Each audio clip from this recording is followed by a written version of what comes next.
Welcome, everyone, to episode 160 of Puppet Masters and Castle Freaks, the internet's leading all things Charles Band podcast. I am one of your hosts, your quackliness, Jared Hornbeck, and I'm coming to you, of course, from Brooklyn, New York. And, I don't know if you know this about me, but the reason I host this podcast is because I flunked my physics entrance exams. I mean, you probably could have guessed it, considering the things that often come out of my mouth. And it might not surprise you that I don't have any friends, real or imaginary. But oddly, there is someone else here. Is it perhaps another young people who is here with me? Definitely not a young people, but my name is Steve Guntley. But I'd make such a beautiful daisy.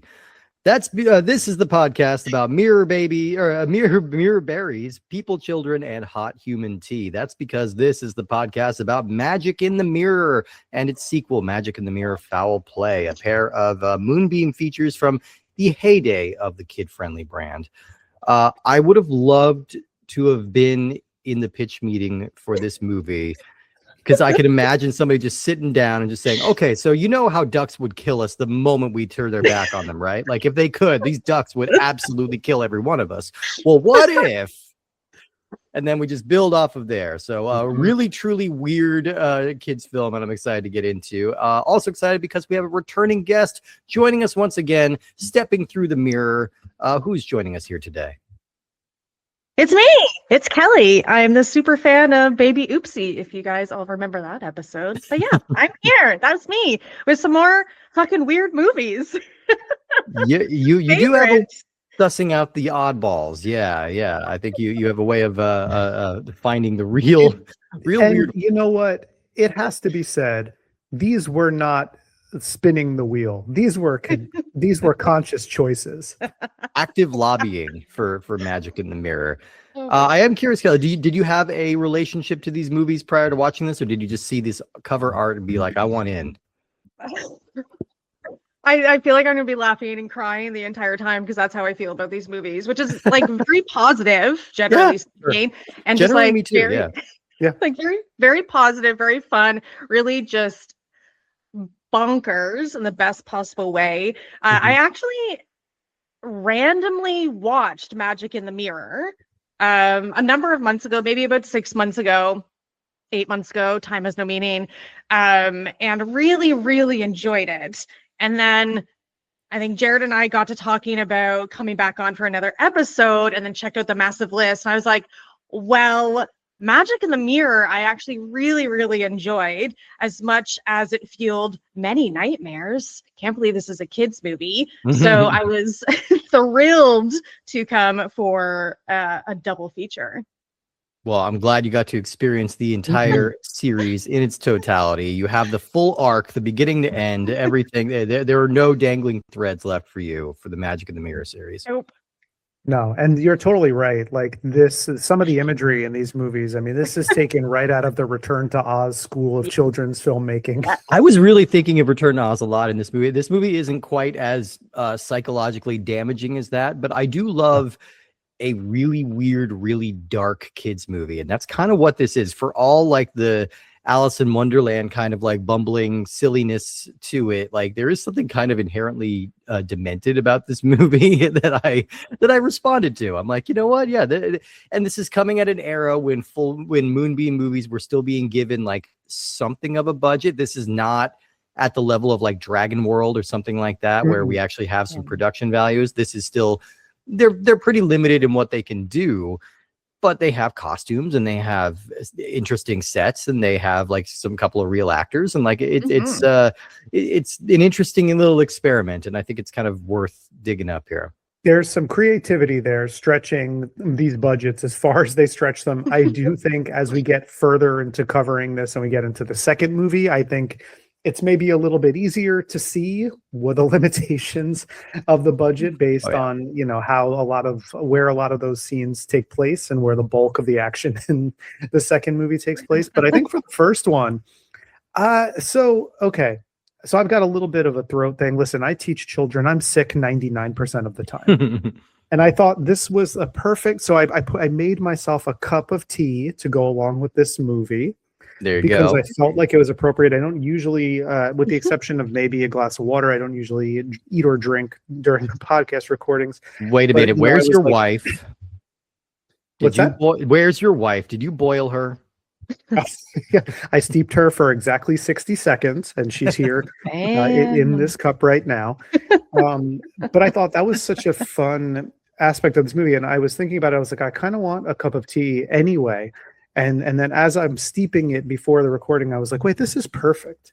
Like I actually have a prop, which is, like narratively appropriate for this movie, which was not really even like something that I thought about beforehand. Like this was just a happy coincidence, which is kind of what it was like, having Kelly pick these two movies. Now, Kelly, last time you came here, you bombarded us with a trio of Baby Oopsie movies, which won Steve over, surprisingly.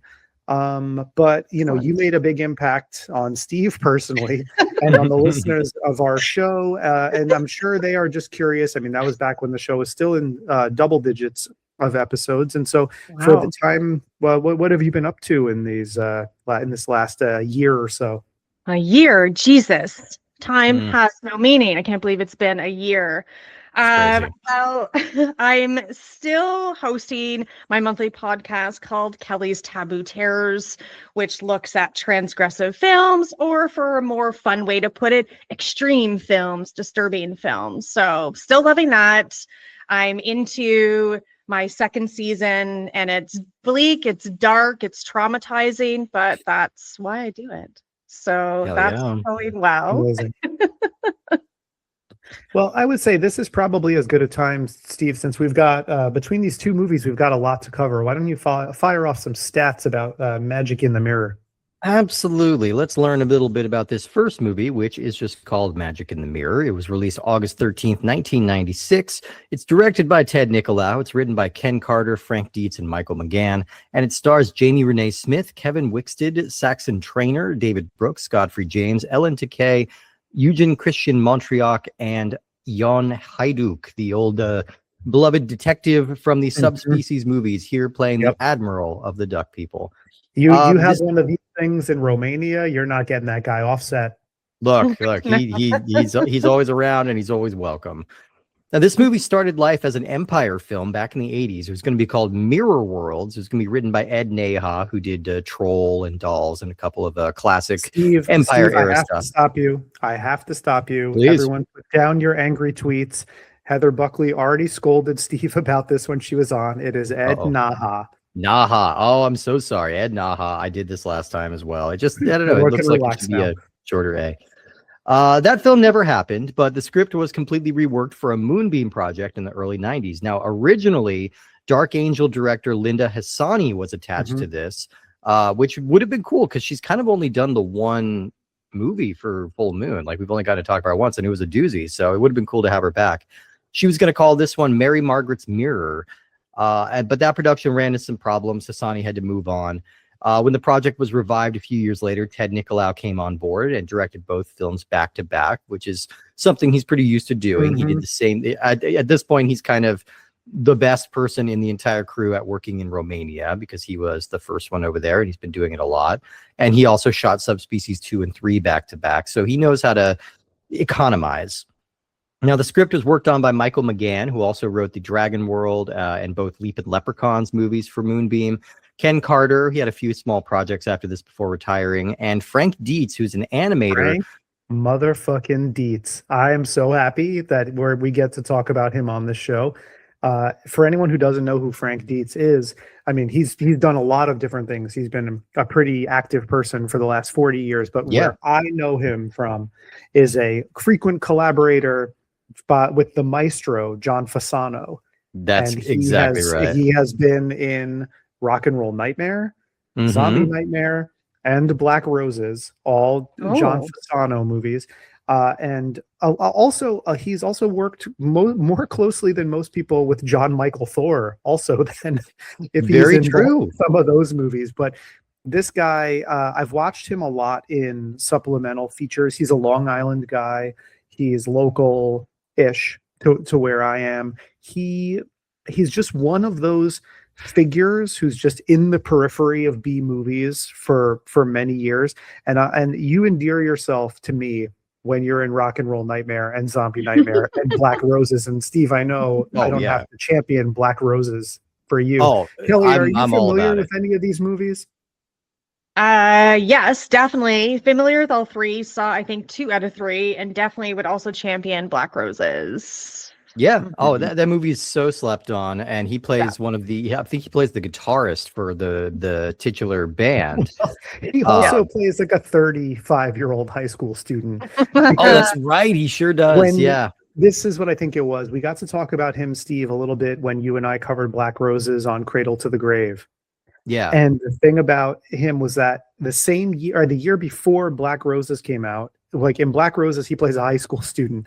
And the year before that, he's in Zombie Nightmare playing a detective. Yeah, yeah. I haven't seen Zombie Nightmare. That's the only one of that trilogy I have not. Oh, that is of all the movies I've ever seen, that is one of them. That is certainly one of them. I mean, it's also he's got a really interesting like post Fasano career because he's an animator by trade, and he's worked with kind of every major studio. Basically, it's like a cleanup artist. They bring him in post production to kind of just make sure everything, the continuity and the shadows and everything like that are all looking good. So he's worked with Disney, he's worked with DreamWorks, he's kind of worked on pretty much every major property of the last couple of decades. So interesting dude, interesting, extremely varied career. And he's one of the co-writers of this movie. Now, this would prove to be the last proper Moonbeam release under the Paramount deal, but I think it got released in under the Kushner Lock label because it was finished under Paramount, but then it kind of came out a little bit later. They were shot, I believe, and finished in 94 and then not released until 96 and 97. Yes, yeah, I believe that's right. Now this is a very like Wizard of Oz inspired kind of kids adventure, I would say. I think that's pretty fair to say. Now we've hinted at the kind of batshit premise of this, but I need to spell it out a little bit more clearly just so everybody can get on board. Now, a little girl with imaginary friends discovers a couple of silver berries in this book that her grandmother gives her. These are called mirror berries, and mirror berries allow a person to access a world on the other side of any common household mirror, and that will take you to a land ruled over by evil drakes. They're very specific about that. And now most of the humans on the other side of the mirror are dead or dying because the evil drakes have been kidnapping them so that they could put them in a bag, dunk them into a gigantic teapot for 60 seconds, and drink them as a tea. Humans have become a delicacy in that regard, and they have been hunted to near extinction. And the evil queen duck wants to try and get the mirror berry so she can get into our world and have a nearly infinite supply of human tea. So that's the really fucked up premise of this kids movie. Awesome. This thing is like really light and really like kind of, it's well lit and it's shiny and it's got a playful kind of sense to it. But I can see watching this as a small child and being a little bit traumatized as the writhing sack of screaming humans gets dunked into the gigantic, ornate, duck-shaped teapot, and then the screams are silenced, and they pour the water, the tea into the glasses and drink it. My kind of teabagging. Not mine. Crazy. Yeah, we all have very different definitions of that. Yeah, I mean, it's wild. And these are my kind of like I said, I love a kid's movie that is not afraid to get weird, to get dark. It feels like something that has basically gone by the wayside. Like every once in a while you'll get a scary moment in a kid's movie, but I think the last like actual kids movie I saw that was trying to scare children was probably Monster House. And what was that, like 2006 maybe? Like the last one that you could actually make a claim is like, oh yeah, this is kind of like horror for kids, like I guess the Goosebumps movies can sort of make those claims, but either way, it's a dying breed, and I feel like it was very common for all of us who grew up in the 80s. Like they had Return to Oz, the aforementioned. We had that nightmarish like stop motion Mark Twain movie. Did you guys have to grow up with that one? Oh, I don't think so. Oh, Kelly, check out that one. I think is it just called The Adventures of Mark Twain or something like that? I believe so. It's stop motion animation from, I think it is actually claymation. I think it's actually a Will Vinton production. I could be wrong. Even more But horrifying. Great. basically, these kids are traveling around with Mark Twain as he goes through a lot of his short stories, and there's one about like the faceless stranger or something like that. That is like so, and I don't use this word lightly, Lynchian. It is deeply weird, deeply upsetting, and like it's actually trying to scare you a bit. No, it's 100%. If you take something like claymation, which is a very like whimsical kind of animation for something, but you turn in like a faceless character, you essentially just get a Tool video, which is the way where this can veer sometimes. But you know what I thought of, Steve, was I thought of people who are a few years older than us had that moment when Robert Vaughn's like butch sister gets turned into the robot in Superman 3. Sure, yeah. And then somebody who's maybe like a little younger than us, maybe someone who's like 35, they have this. They have humans being steeped in a giant duck pot of tea, of boiling water. I miss this era though, because I'm 42, 43, who cares? Who knows? So I miss actually these types of films where they are very accessible, very kid friendly in a lot of different ways. You know, score being very whimsical and interesting, and the costumes and characters, the fantasy of it all, which I loved, but not being afraid to be dark, because there is a darkness to this that it can't go unnoticed. Like it, again, like you said, we're making people out of tea.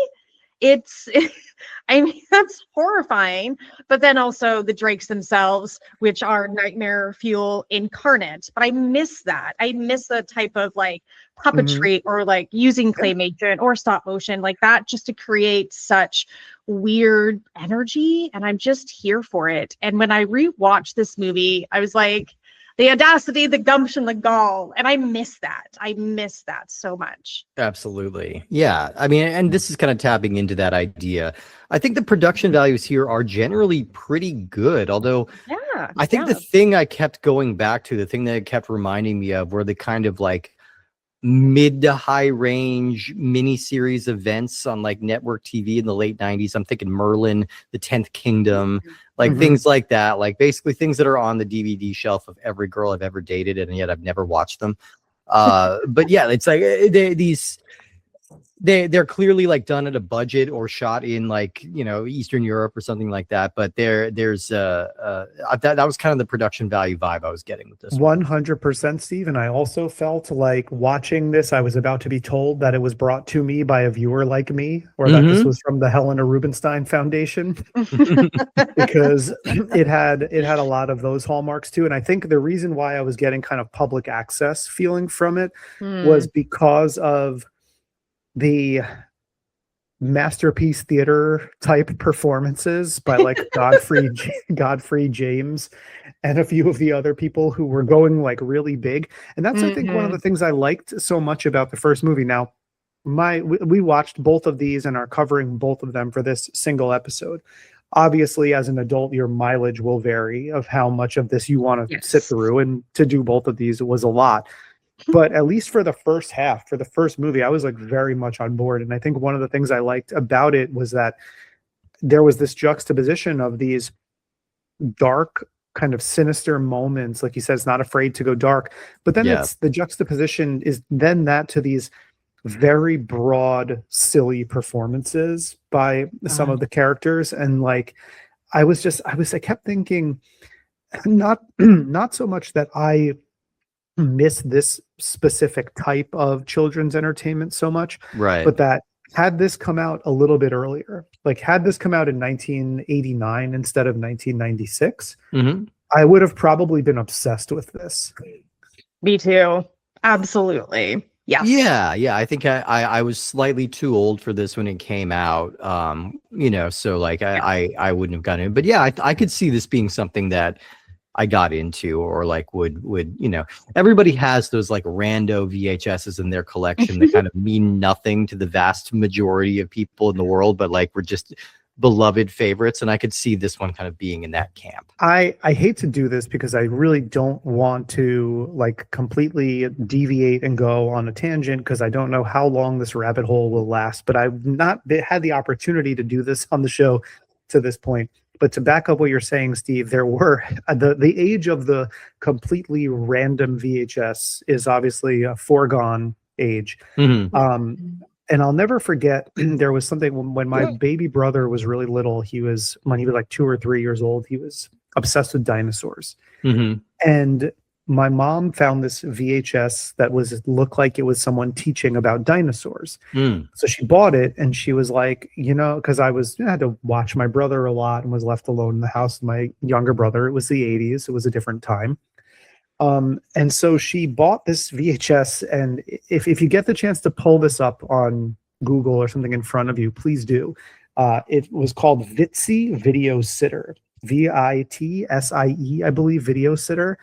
And it is one of the most horrific things that you will ever see. And there's a video where she teaches about the solar system, and there was a video where she teaches about dinosaurs. There might be more than that.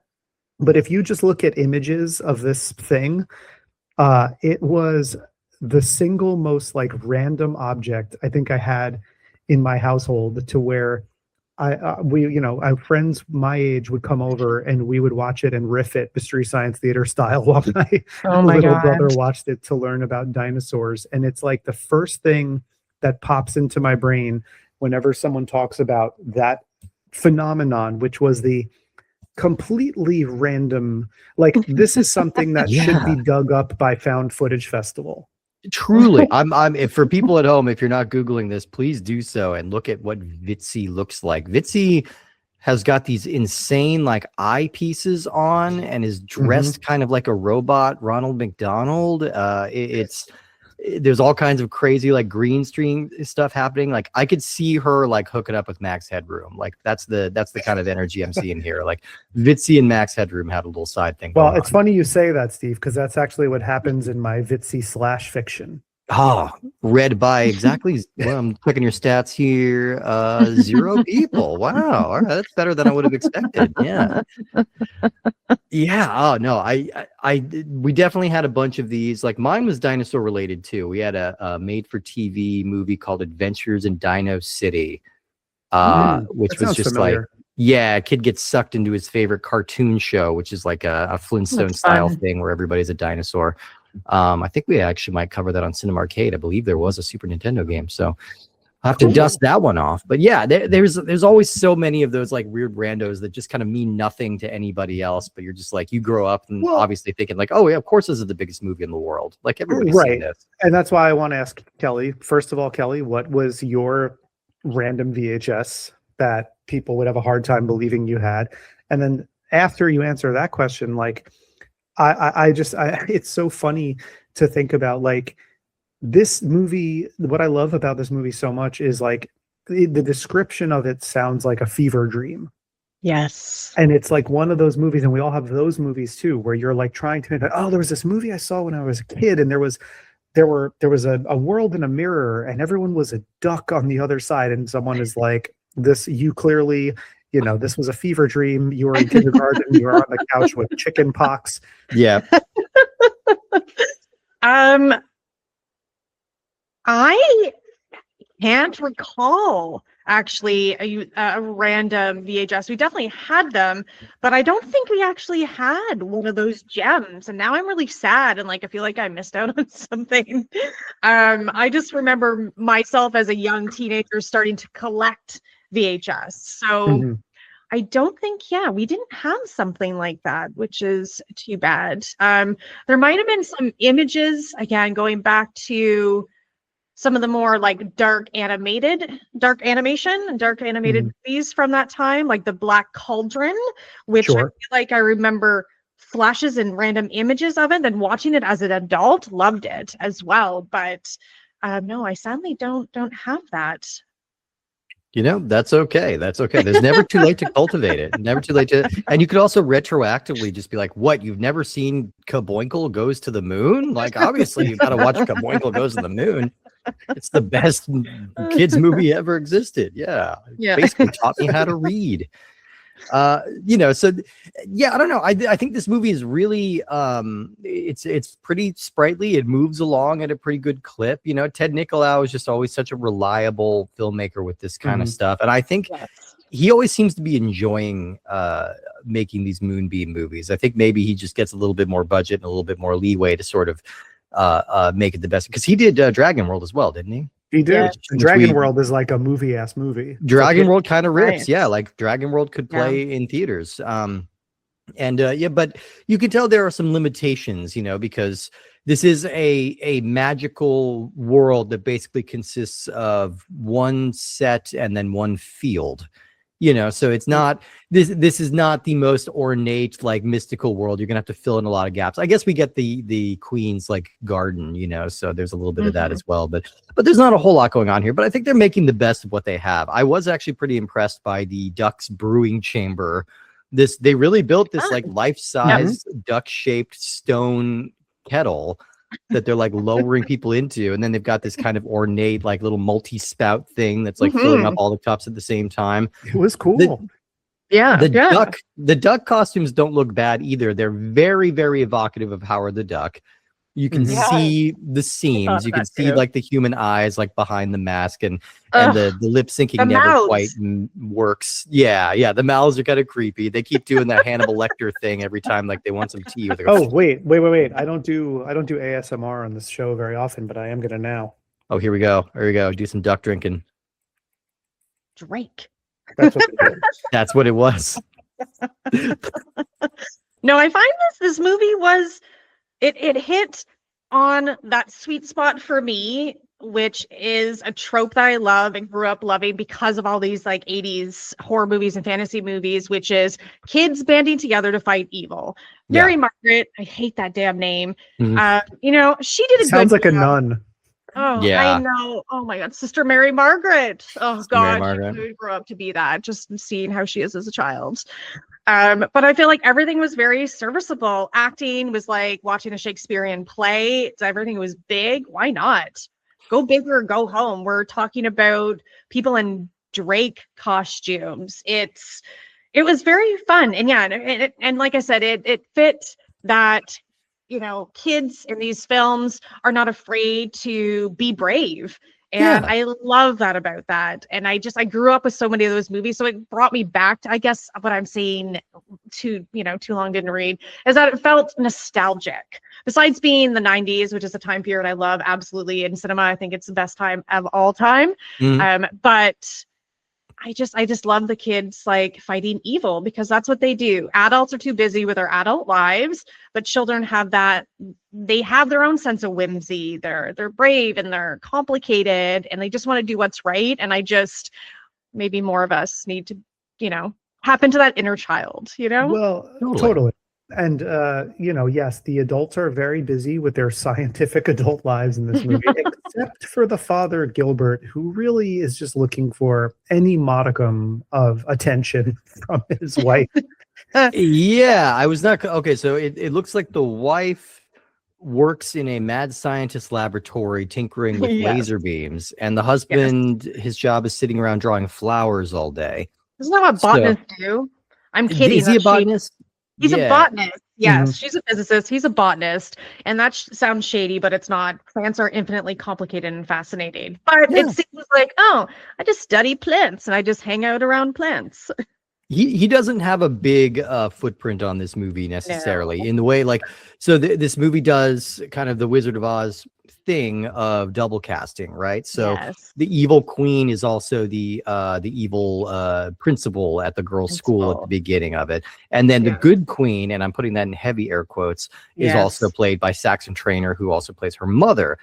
So this was kind of the surprising element of it. So like there's all this hay being made about finding the good queen and like the rightful ruler of Mirror World or whatever, and we go to meet her, and the first thing that she does is like corporal punishment for the two little hero guys. Immediately troll twos them and turns them into plants, and then we have to spend the rest of the movie trying to rescue them. And I'm like, why are we rooting for this lady? Like, she's kind of an authoritarian psycho. Like, there's no good options here.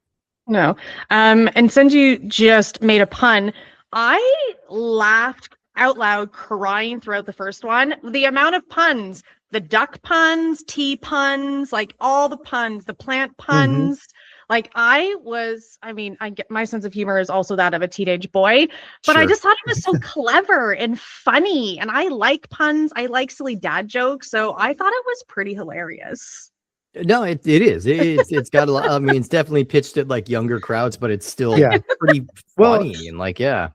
and when you have that dichotomy of like this is something that's aimed at kids, and Yeah. then you have the adults going really big and to the point where it's almost absurdist, and it reminded me of another thing I remembered watching when I was a kid, from some of the camera angles and the way the costuming on some of the adults, and how off-putting a lot of the adults' faces looking close up. It reminded me of like it could have been a skit on like an episode of Hey Vern, It's Ernest. And I was Sure, like, yeah, Yes. that was like the Yes. vibe I was getting from this too. Yeah. And then the puns, I mean, especially when you go into the second movie, the puns really ramp it up to the point where like Gilbert actually becomes basically like a wallflower at a party. Oh my God. I had more like cringy head shaking in the second one than I had like fun. I think these are clever jokes in the first one. I couldn't even write them all down because there were too many of them. But the end of the first one, the Drakes are reminiscing to like the early days of their rule or whatever. And they say that the first cup of people tea was Earl Grey. Like, killed me. It's so Yeah. Well, good. when It's that line stupid. happened, I was thinking for a second, and I was like, that kind of line, like, who is that really for? Because no child watching this knows what Earl Grey tea is. And so No. it was like a really, Oh. like some of the puns that were happening were like, I guess it was this movie's attempt at like maintaining its adult audience. It's like, Yeah. we're going to give you a little something. I mean, listen, speaking of trying to hold the attention or at least get a smirk out of an adult audience, we out of nowhere, we get what I like to call Duckpocalypse Now, Yeah. where we do get the line, I love the smell of duck gas in the morning. Yes. Yeah. Which I is what I mean- thought was going to be in Steve's intro. So I left that out.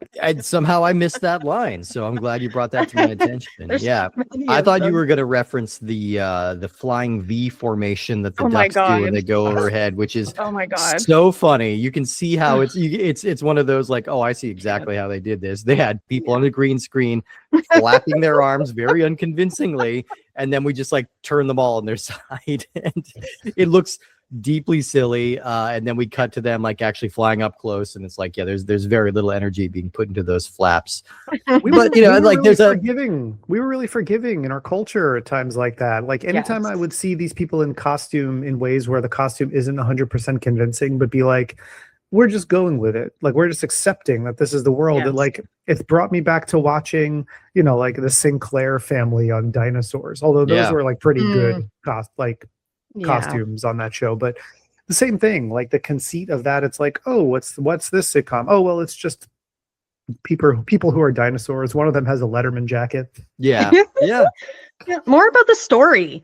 We didn't nitpick on, we weren't so highly critical. It's just about the story. If you have a good story, and personally, and when I watch movies, I watch a lot of stupid fucking movies, I'll be honest. Love them. We don't know if you anything got about that. Yeah. and that's why we're all here. Yes. But if you got a good story, like I don't care your budget, I don't really care what it looks like, but if you got a good story, I'm down.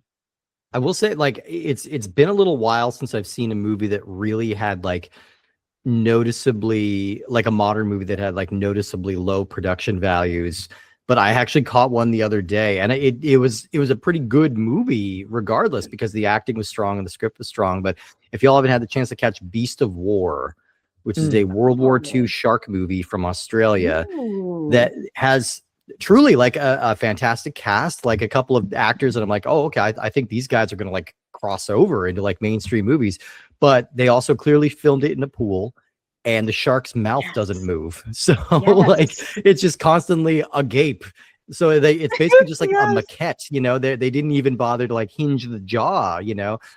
But they spent money on the gore effects and they spent money on the cast, and I'm like, hey, I got to give it to them. But I enjoyed Beast of War. But yeah, very noticeably kind of low production values, and I haven't seen that in a bit.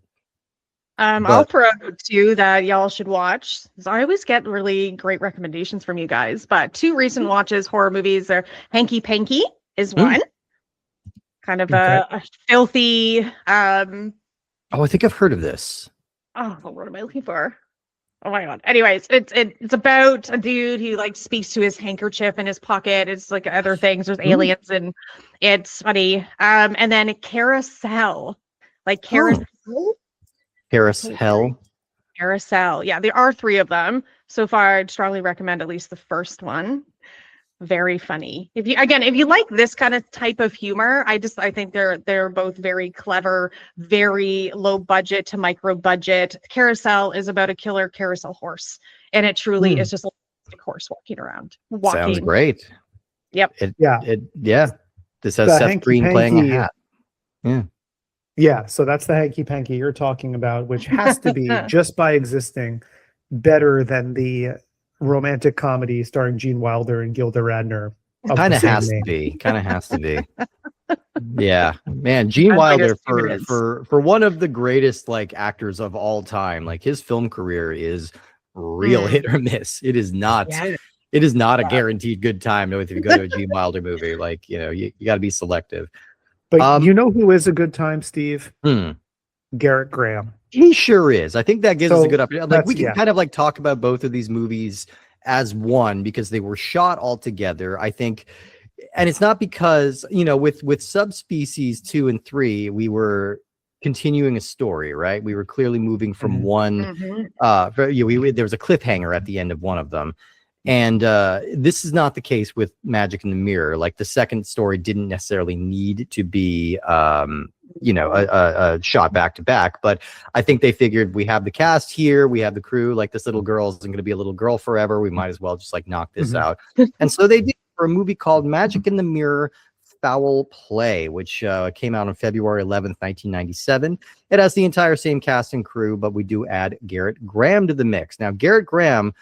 Big fan of him. Always loved his stuff. Talked about him most recently in Terror Vision, Ted Nicolau's debut film, where he plays what he often plays, which is an upper class idiot.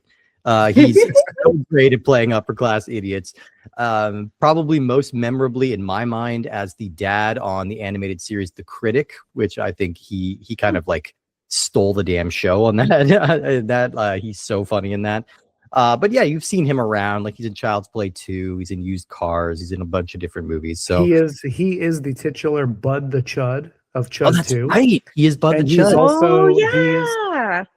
He's Meat in Meat or Beef. I forget his name in Phantom of the Paradise. Oh, that's right. Wow. Yeah. Okay. Yeah. I actually still have not seen Phantom of the Paradise. I need to watch it. I keep. Like I was about to watch it, and then I got scolded by Jared, and I forget who our guest was, but they said, "No, you wait to watch it on a big screen." It's like it's always coming around on some kind of big screen. Yeah. So, and I was thinking, not Meat. Meat is the guy from Porky's.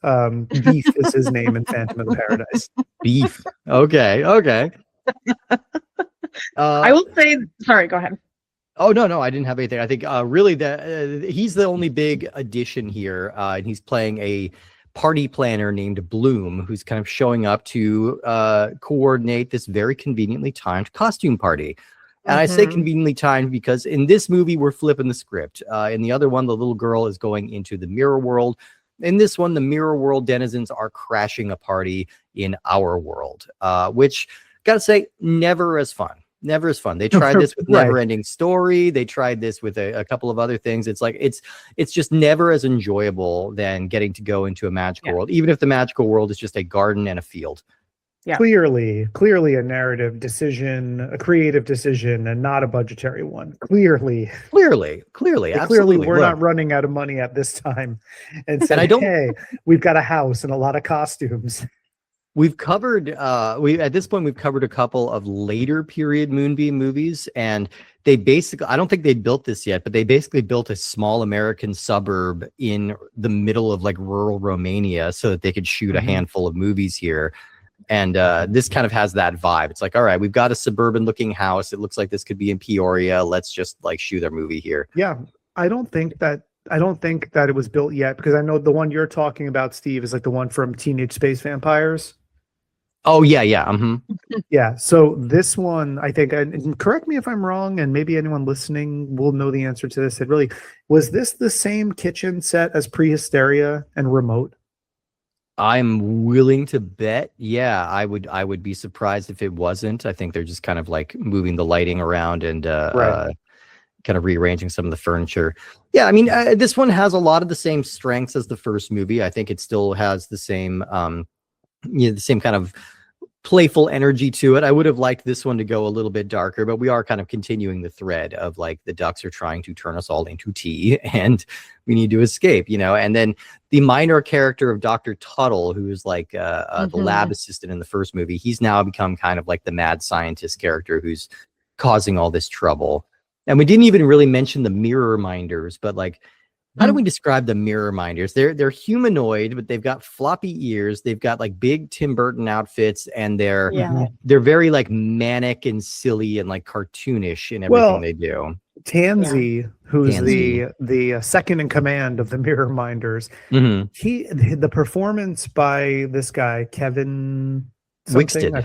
Wixton. Kevin Wixton. Kevin Wixton. So okay, were you guys fans of The State when you were younger?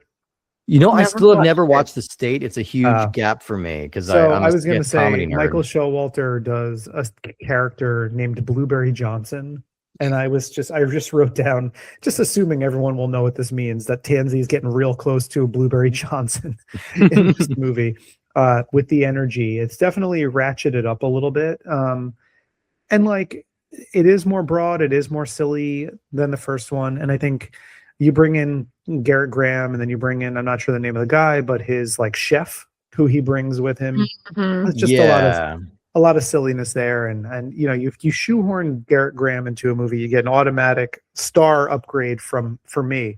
So if this one started as a star lower than the second one, it's as the first one, it's tied now, because simply for that. There's also a lot more like, I feel like with the Mirror Minders also, there were more, like Kelly mentioned before, kind of like roll your eyes, shake your head, cringy moments of dialogue and puns and things like that. Like I just felt it was more noticeable. I felt like they were a little bit less, I don't know. I mean, they're pretty silly to begin with. Like you described their costuming and design perfectly, and it's like, I guess you're more willing to accept who they are in the first movie. And this one, it was a little ludicrous every time that they were on screen, because I felt like they were just getting bigger. I just felt like Milliard or whatever his name is, not the Mirror Minder. What was his title? I don't remember. He was like he's kind of in charge. The Mirror Master, is he the? Yeah, I think it's Mirror Master. He was kind of in charge. It was like the Mirror Master and the Mirror Minder, Melliot, that guy. Like even I felt like half of his dialogue were like penal codes. Yeah. Yes. Oh my goodness! Thank you for bringing it up the violation of the speculum codes. Speculum codes. They kept saying that's a serious one. Okay, I'm glad I didn't mishear that. I'm like, are they saying speculum? Yeah, like what are we doing? I was just overall less charmed by the second one. I think the first one had just such a great everything in my opinion just like fit really well. And I think it's also because we take the fantasy into this like moderate size kind of suburban home, and then you kind of lose all that fantasy, you lose all that charm, less whimsical. This time I found the score more distracting. Shout out to, I wrote it down, Richard Kosinski. He did scores within, as you know, for the Full Moon universe, the Full Moon verse, Subspecies 1 through 4.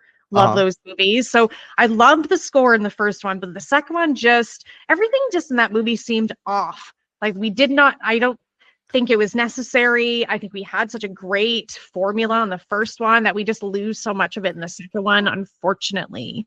I agree with you. And I think even moments where the ducks, or drakes rather, are walking and the film is sped up, Like Yes. it happens for really brief moments in the first movie where you're like, okay, that's kind of silly, but then it's done. Here, there's like scenes where they're walking and it's sped up and it goes on for so long that I'm like, man, Yeah. someone's gonna start playing yakety sax in a Yeah. second. Yeah, it Like, definitely had that kind of vibe. but I will It's say one thing that stood out to me in this one where I was like, this is fucking pure comedy. I'll tell you what, I never thought I would laugh as hard as I did at the image of like someone in a duck costume shaking a cocktail shaker to make someone a cocktail. Oh my goodness. I don't know why that gracious. was so funny to me, but like just the visual of that, I was like cracking up. I Yeah. was like, this is such so absurd. And then Yeah. it's like, yeah, because there were little touches to the second one, like the Mertz family. I mean, Oh my I- goodness gracious. yeah. yeah, the guy I can't. Boynton Mertz is the name of the male character there. Common And name, average name. Yeah, and him just like, going and ordering a bunch of drinks with this duck bartender and like, just I don't know. It was really silly.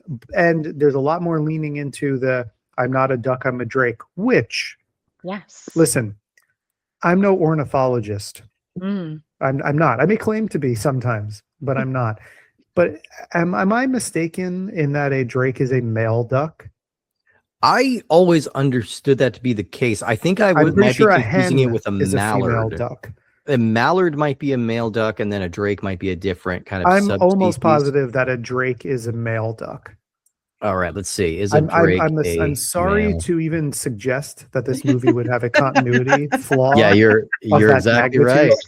A drake is the proper term for an adult male duck, while the female is called a hen, and a baby is a duckling. So, yeah, I maybe that's the species name. Maybe they just didn't have like the word for duck or anything like that. I did find it fun. Like there's a scene late in the movie where Kendrick Lamar shows up and just obliterates all of them. Just kind of blasts them back through the mirror to the point where they'll He never just be turns seen and again. looks at the camera. And he's like A minor, and all of them exploded in a cloud of feathers. So that was a fun Well scene. done. I enjoyed that. Yeah, felt out of place, but I was into it. There was Yeah, a lot. Sorry. Oh, Go please ahead. go ahead. I would say I- there just were a lot of odd choices. And that seems odd to even say with these really weird movies. Side note, Ted Nikolai is a weird dude. I love that he attaches himself to these ambitious, strange films. But a lot of just odd choices.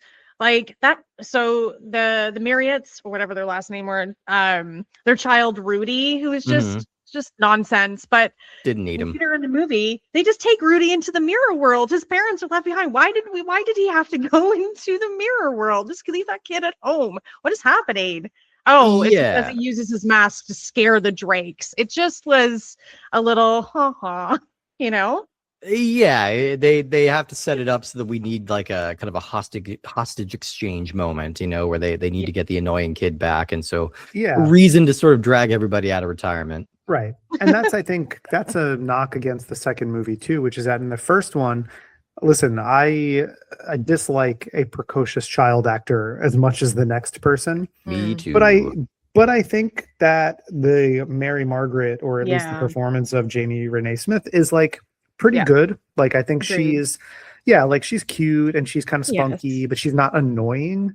no, And Yeah. she has way more to do in the first movie. In the second one, she's just kind of like dressed up for Eyes Wide Shut, and she's just running up and down a set of stairs multiple times. yeah, Oh my they kind of run God. out of things for anybody to do, like towards the end of the Yes. movie, where it's just like we're cutting back Yes. and forth to the party. Like I liked Garrett Graham has a line, like the idea is that there's this costume party, so it's not setting up any alarm bells when all these giant ducks start walking through. And he has a line where he's just like, "Oh, more ducks and mad scientists. There really seems to be a theme this year." And I'm like, all right, that's kind of funny. He's just like rolling with it, and kind of annoyed by it. It's like, oh, great, another talking duck. Yeah, that I thought that was pretty funny. And again, Garrett Graham is just always so good at playing these like fatuous idiots. And it's always fun to Yes. kind of watch him get a little comeuppance, So Yes. He walked in with main character energy, and I Of was like, well, thank course. goodness. Imagine this movie Mhm. actually without that character and him in it. Like, No. He's keeping things on rails, I Yeah. think, a little Yes. bit, because this one's definitely shaggier than the first one. Feels like it has less forward momentum, but it's okay. Like it's not a disaster and it's not unwatchable. No. Yeah. It's pretty fun for what it is. And the Yeah. benchmark that we're holding it up to is just the first Magic in the Mirror, which is deeply weird but hardly a masterpiece, so I had generally had a good time with both of these movies. I didn't feel like my time was being wasted. The Moonbeam movies of this era are kind of the closest that Full Moon got to heavy air quotes legitimacy. These were the movies that had a little bit more production value, feel like they could have been released in theaters. Maybe they wouldn't have been massive hits, but they were of a piece with the other kids' entertainment at the time and felt closest to like a real Hollywood movie than anything else that like was coming out of the studio at the time. So these are always kind of fun to watch, even if I don't love it, they're always just kind of entertaining. Yeah. I don't know. There is a brief moment, like blink and you'll miss. What did you guys think about this? So kind of disturbing, kind of odd and off-putting, but I was here for it. So Queen Dragora is like flirting with Tuttle, our scientist, our brainiac of this, and her Drake admire her, which either was the admiral or the second in command, but he says he can't please you like I can. Okay, interesting. Oh, I heard that line all right. What? Okay, now is the time I need to reveal something to the world that I have not revealed to many people. A common activity for me when I've had a couple of drinks is to Google a picture of a duck penis or a duck vagina to show to my friends to freak them out, because I don't know if people are aware, they are corkscrews and they are bizarre looking. Oh, man. And so I think Tuttle is telling us something about his anatomy. I'm here for this. Let's earn this explicit rating. This is amazing.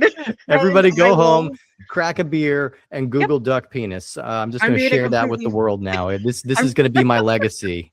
Everyone, Google duck penis. Yeah. But also, no, that's really funny. I did not know that. I've never, but I will say, like, if Howard the Duck taught me anything, is that duck and human relations can exist. Absolutely. I mean, look, Leah Thompson, if he's bagging like mid-80s Leah Thompson, like he's doing something right. Oh my God. Totally jealous. Were you guys fans of that movie? Because I'll be honest, like before I knew of its reputation as being like this Marvel property that basically destroyed like Coppola's career for a little while, and the other people involved, George Lucas, George Lucas. I think that's who I meant to say, not Coppola. Yeah. George Lucas was who I meant to say, but like that's I just remembered it being not entirely unlike Magic in the Mirror, like a movie that I recognized as being incredibly weird. And like before I knew that there was a legitimate threat in Jeffrey Jones, I was scared of him as a like electricity man.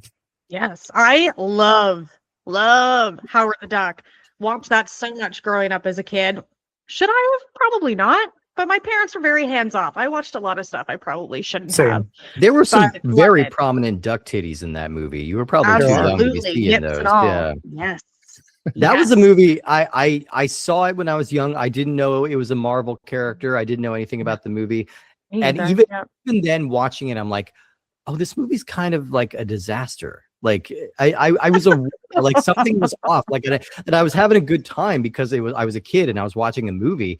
But like I was watching this, I'm like, something's wrong with this movie. Like something's off. And it wasn't until years later that I could articulate it. And that articulation was duck titties. No. Generally, that's one of the on about that. I think that movie is it's undeniably a mess. It's pretty fun. And it kind of benefits in the same way that like Batman and Robin benefits, where like, all right, we don't need to be mad at this anymore. Marvel bounced back. Howard the Duck bounced back. He's in the Guardians of the Galaxy movies. Like he still he exists in the new universe.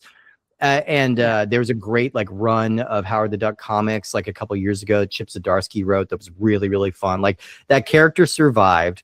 Batman and Robin survived Batman and Robin, and now we get to look back as this fun kind of like, oh man, like look at like the origins of this character. Look at what we started from and where we've gotten, so I can appreciate it a lot more now that it's not the end of the line.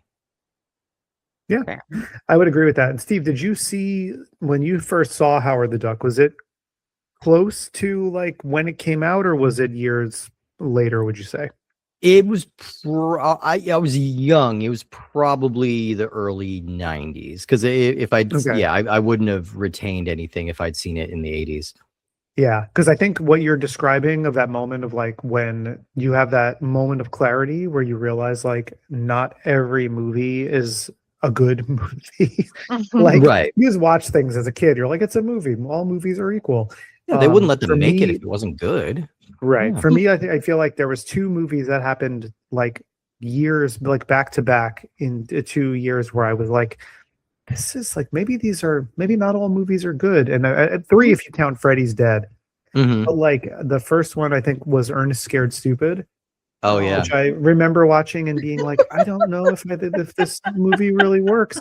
And then the next one was Barry Levinson's Toys, where I went, this is a movie Oh that dear doesn't God. work for anyone.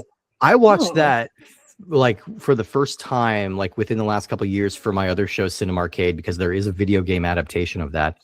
That movie is unwatchable. Like that is such a dog shit movie. Like it's just like it was everybody brought an idea to work that day and they didn't bother to tie them together through any means whatsoever. They're just like, okay, everybody, you have an idea? Okay, it's in the movie. Congratulations. And it does not work. It does have one of the single weirdest movie trailers of all time, though. Very memorable movie trailer, parodied on The Simpsons, in fact. Yeah.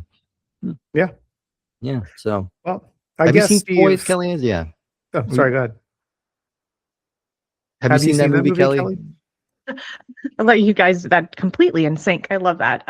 Toys, I watched that once when it came out, so I remember pretty much nothing about it. Maybe some primary colors, but yeah, I have not revisited that one. That one didn't make a mark. It's really telling that that is a movie that really positions itself to be a Christmas film. And we're now in an economy and in a world where if anything is even like remotely Christmassy, it becomes part of the canon. And Toys has not become part of the canon. Nobody wants to touch that thing. They're like, they don't care. We will watch Elf again. I don't care. We are not hard up enough to watch Toys. Yeah. Well, I think the fact that we've sort of deviated this far now from Magic in the Mirror, which foul play, by the way, thumbs up for that one. Foul play. Yeah.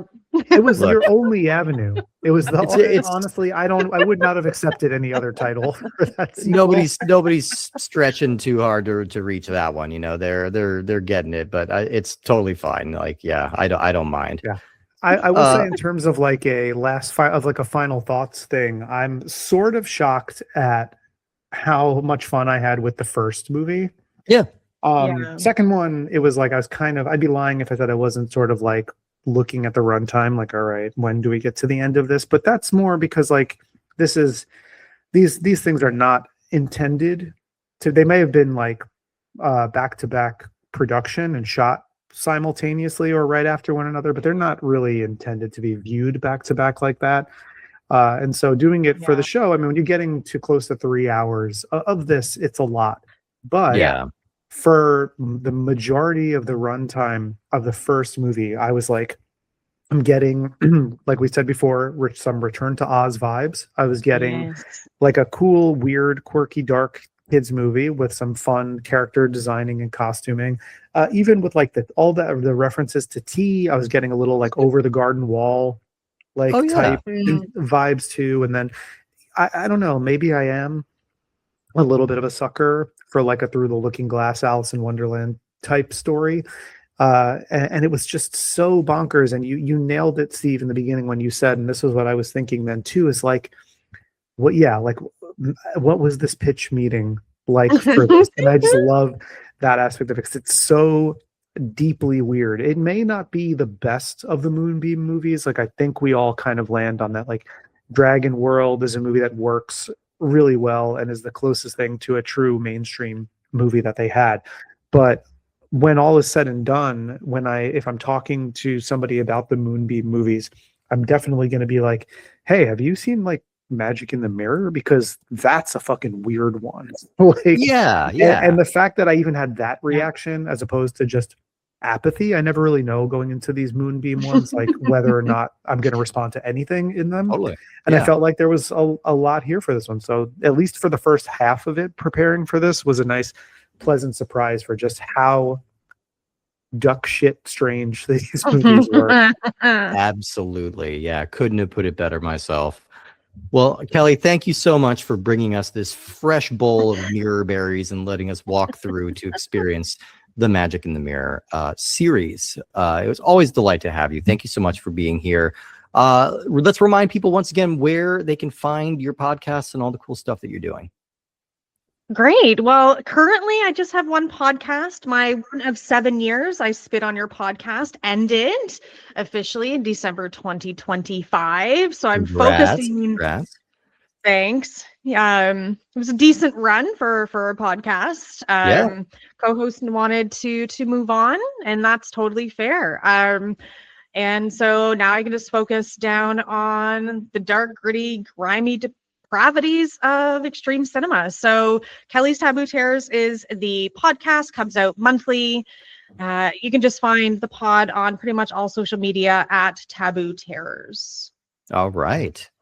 Yeah, and if Thank you've you. enjoyed Kelly's appearances on the show, which I know you have, then definitely check out all of those. And man, I would be fascinated if this is your first time as a listener. This episode in particular, maybe there's some crazy Magic in the Mirror fans out there who were, putting this through their search engine and came upon the show. If you did, welcome. We're really glad that you found us. But if you're someone who's been following us, along this Charles Band and Full Moon journey here, thank you for tuning in every single week. And we would, appreciate if you could possibly jump onto Apple Podcasts or Spotify or wherever you're listening and drop us a 5-star rating, maybe a little review too. It'll just help us land in more people's algorithms and help us find some more fresh eyes for the show. If you want to keep up on what we do on a weekly basis or so, the best way to do that is through Instagram at puppetmasters_castle freaks. You can also follow me at _giallo_Jared. We post the day of releases on Blue Sky, and we have the audio versions of the show on our YouTube channel. A lot of people like to listen that way, so you can subscribe also to that channel. Maybe there'll be some more content. Maybe there won't, because Steve has another show that he puts a lot of time and work into. So Steve, what else have you got going on? Well, I'm also the host of the show Cinema Arcade. That's cinema and arcade mashed together. That's what we're doing. We were talking about movies and the video games based on those movies. And we are so far ahead with our recordings of this show that I have no idea what we're going to be covering by the time you listen to it. But we have a ton of episodes that you can go back to and listen to. We did an episode in our first Halloween of Puppet Master, the video game, which Jared was on. And as of this recording, we recently learned that the Puppet Master game is being delisted. So hopefully everybody got to pick up a copy of that and check out some of Nat Bremer, guest of the show's contributions to the canon of that game. Very cool that he got to do that and he got to kind of put his mark on it. So we'll miss you, Puppet Master, the game. It was fun while it lasted. But check out that show and then check us out next week. We've got a wild pivot for you. I feel like we've done this a few times where we will follow up a Moonbeam movie with a Torchlight movie. So that's the softcore erotica sub-label of Full Moon. And we're going to be talking about a kind of major one. We're going to be talking about 1996's Femalian. What a great portmanteau. I love it. And another Jackie Lavelle, who we love. And this is a very successful early softcore film from the 90s. So we're going to be talking about that and checking out Femalian. There is no other way to follow up 2 Magic in the Mirror movies than with some down and dirty 90s softcore. Absolutely. So what a Going. transition. Yeah, I mean, it's really serendipitous when this happens, and this is one of those times. Just announcing what's next is so much fun. Always so fun. Thank you again to Kelly for joining us. As always a treat, and we will see you next time when we shift major gears from child-friendly Moonbeam Magic in the Mirror to softcore Femalian. So we will see you then. Quack, quack.